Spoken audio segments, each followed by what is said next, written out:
a meeting, confident your idea will land, and you pitch it. And the room goes silent. Later, someone tells you, it's not what you said, it's how you said it. Confused? If you're like me, you replay it in your mind. Go over it. Was it my timing? Was it my tone? Either way, oftentimes those moments stay with us. But then you have to ask yourself a question. What if what you perceived wasn't what actually happened? This is where our story begins, when perception outpaces reality. Hi, everyone. Welcome to the Rethink Podcast. When you tune into Rethink, you found a place where we pause, reflect, and explore new ways of thinking about leadership, connection, and growth. I'm Dr. David Zierk, and I'm excited that you're here for this episode. This podcast is about stepping back from the fast pace of modern life and asking, what if there's a better way to connect and be stronger together? Today, we're diving into what I call these 3 mischievous mental tricksters that mess with our minds and our relationships. Those 3 things are deception, distortion, and delusion. Each one of these separately really mess with our minds, and they interfere with our ability to see clearly ourselves, others, our interactions with others, and even reality itself. We'll unpack how these tricksters show up at work and at home, and how to recognize them before they begin to derail things like trust and connection and growth.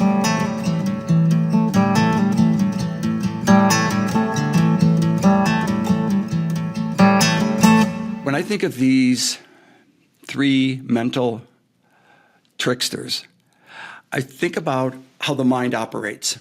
So let me just tell you a little anecdote.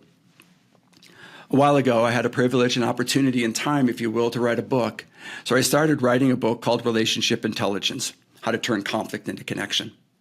And I was writing this book, and I probably got a third of the way through it. And then it dawned on me, for me to really help people improve and enhance their relationship intelligence, to really kind of paradigm shift around conflict and realizing that that's the best way to get to know people, I backed up and I said, there's something missing. And that one critical piece that's missing was revealed through the question of, what is the mind and how does it work? So I sat back and I started thinking about that question. And I didn't have a really great answer. You know, in spite of some education that I have, a whole bunch of experience that I have as a psychologist, I really didn't quite know how to put my finger on that. And then it dawned on me that the mind is operating based on a set of rules. So I wrote a book called Mind Rules. Who's in control, you or your mind? The reason I'm starting there today to help us understand these different mind games that the human psyche plays in terms of deception and distortion and delusion is because in this book, there's multiple mind rules, but I want to focus on 3 that all kind of play together. The first one, under chapter 7, it says, the mind's favorite number is 1. And the subtitle to that chapter is, Competing Truths Create Confusion and Doubt. Preferring certainty, the mind struggles to balance rival truths and ends up choosing one over the other. So just remember that the mind's favorite number is 1. It goes to one place. The next chapter is, once the mind makes up its mind, it believes itself to be correct. The mind craves clarity and certainty. And once it decides on something that must be true, therefore it is. And then the third mind rule that complements, is that the mind doesn't know when it might be wrong. I write in here, the mind is smug and presumptuous and has a quirky blind spot. So the mind's favorite number is 1. Once the mind makes up its mind, it believes itself to be correct, and the mind doesn't know when it might be wrong. You can see the interplay of those 3 mind rules really can get us into trouble. And that's the reason I'm doing this podcast today, because of these quirky blind spots that we have. So let's take the first one. It has to do with deception. I'm sure we all have seen that word out there, deception. It's actually fairly popular. Deception is a voluntary misdirection. Sometimes it could be done for protection. It could be done for manipulation, and it could be done for self-gain. Like take the world of spies, espionage world. Spies are really good at using deception to gather critical information. Magicians, that is their bread and butter, deception. They entertain by masking reality with illusions. So it's entertainment. And then there's deceptive companies that bolster their image by hiding their bottom line. And another example would be in personal relationships and where deception comes into play. And deception in a relationship is where it all begins to fall apart. Infidelity is a classic example of deception, where trust doesn't break, it shatters. And the connection may never be healed. Here's a softer example, and one that kind of happens at work on a regular basis. So let's use the example of a colleague who withholds valuable information in a pitch that makes their idea sound better than it really is. So you can hear the deception in that. I don't think they mean harm. They probably mean it for self-gain, to be perceived in a positive way. But don't be fooled. That is a form of deception. And we'll come back to that in just a moment to see how that can interfere with connections and certainly with team building and even morale. The second mind game of the human psyche is distortion. As opposed to deception, which is intentional, distortion is unintentional.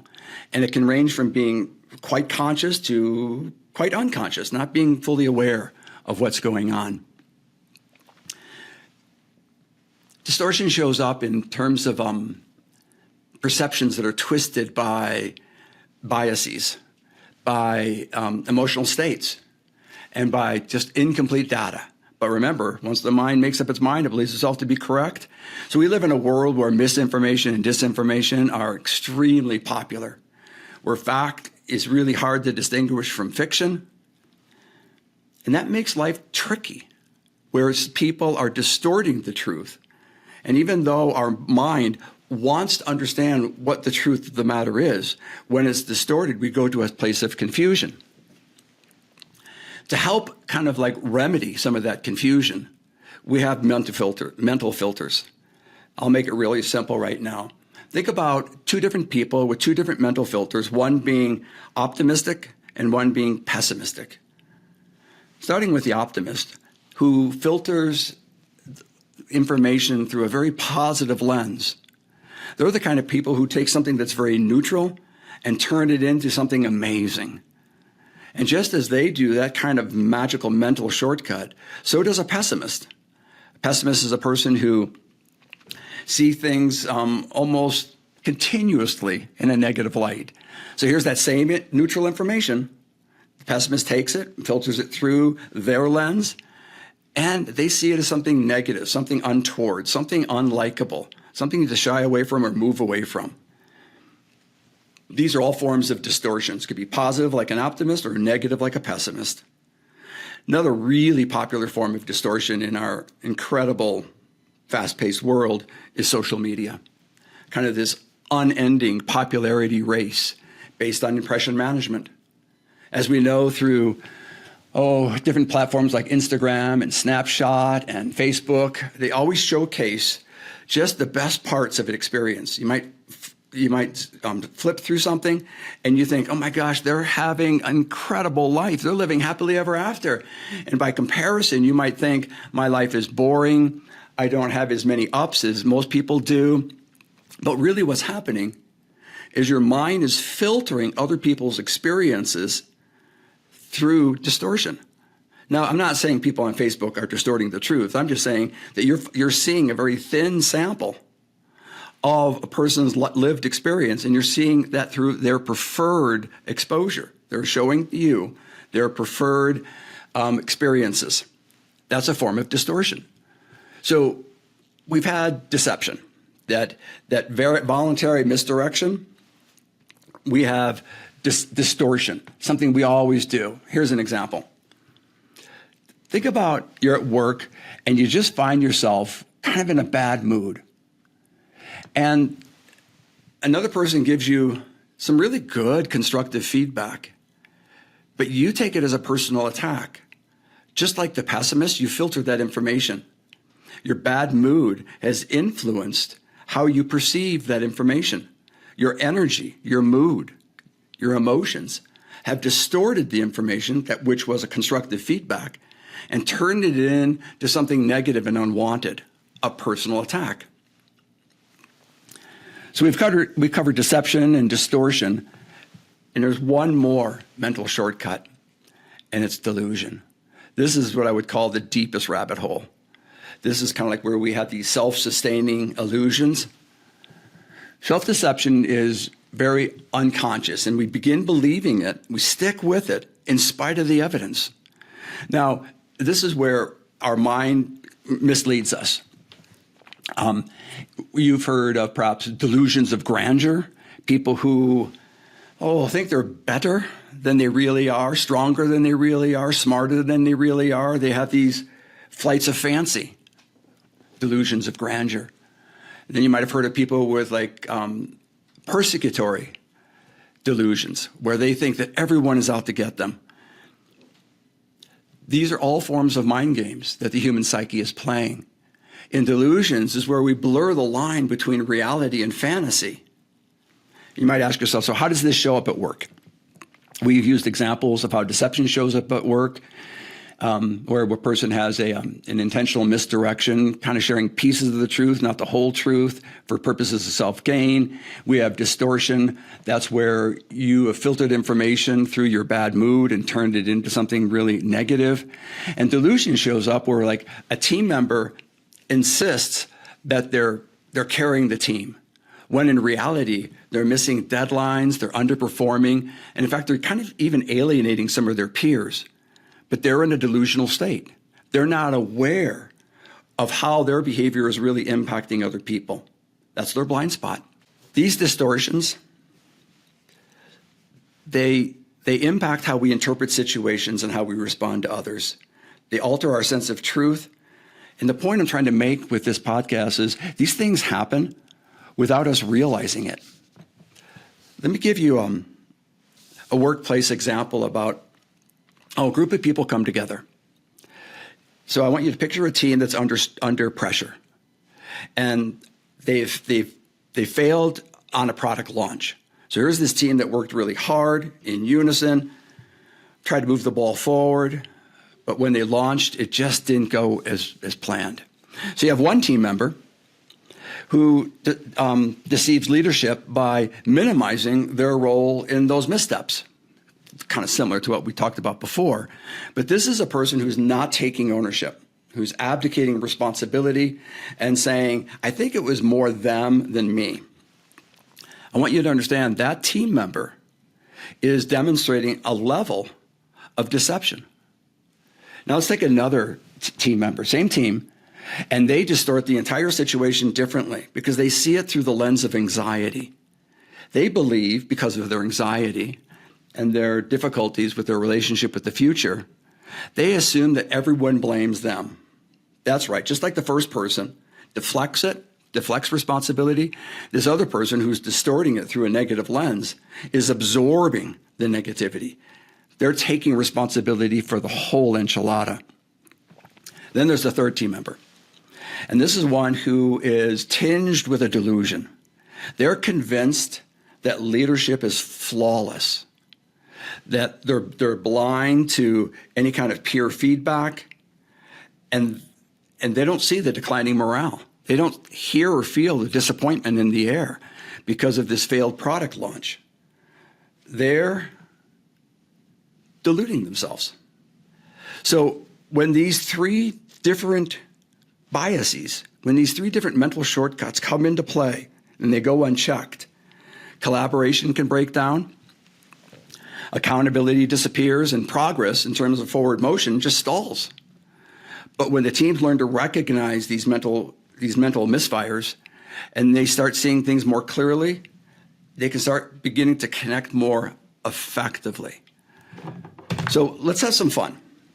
Let's have some fun with these, because I don't mean to put all these mental missteps and misfires into a really negative lens completely.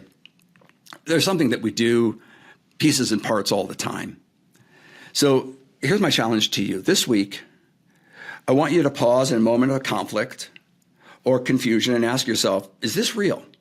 What's going on? Is this real? Or am I reacting through a distorted perception? Go back and check out the 3 lenses: deception, distortion, delusion. Could either one of those 3 lenses be affecting my perception? Reflect on your internal storyteller. Am I seeing the whole truth? Or just a version that protects me? Or a version that inflates me? So we have that inner storyteller. The mind makes up its mind as quickly as possible. And once it makes up its mind, it believes itself to be correct, and the mind doesn't know when it might be wrong. Do you understand the mind trap that we fall into? Here's one more call to action. When someone else seems a little off base, ask yourself, could they be stuck in a loop of deception or distortion or delusion? And then ask yourself, how can I approach them with curiosity without judgment? These are what I call micro misunderstandings. You might see another person who is not responding in the way that you predicted. But remember, their mind may be influenced by 1 or 3 of these mind games that's being played in their psyche. So I want you to move in the direction of empathy. Open up your mind and address it with a state of curiosity. Approach it with curiosity. Because without that, you're going to experience a micro misunderstanding. And just as the way those things can add up and cause conflict and get people to react and overreact, the same thing, small intentional shifts in awareness, can help us rewire connection and move in the direction of clarity. And those are the ways that we experience greater connections and being stronger together. So thanks for joining me today on the Rethink podcast. Remember, we explore topics like this, ideas and behaviors and blind spots through the lens of relationship intelligence. Think with connection in mind is the phrase that unlocks everything we do here. When you understand how the mind can trick you, you gain power to reconnect with yourself and with others. Follow the Rethink podcast on Apple and Spotify, and visit davidzierk.com for more tools, downloads, and insights to help you and your team grow.